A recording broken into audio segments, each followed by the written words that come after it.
मी आहे ना आता आई बरोबर प्रँक करतो हा काय. तर काय करणार आहात तुम्ही? तू फक्त होला हो कर, जा आईच्या बाजूला बस जा. खाली कप आहे, प्रँक करायला चाललोय आई बरोबर. चला या.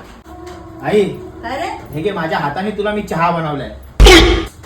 अरे याच्यात चहा ए, आहे. अरे आई सांडवलंस ना चहा सगळा. काय करतेस तू? एवढं प्रेमाने तुला चहा बनवून दिला आणि तू. काय ग प्रतिभा, याच्यात चहा आहे? हो आई. चल चहा पी आणि मला सांग चहा कशी बनवली. इकडे इकडे इकडे.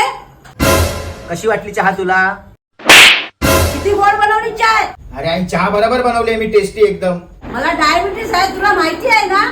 प्रतिभा बघ गं चहा पिऊन, गोड आहे काय? हो आई. काय रे? मला दाखवतो. खाली कप घेऊन आला आणि उठतोस का तिथनं? का जेवायचं तो मुक्याला? आई बरोबर प्रँक करता काय?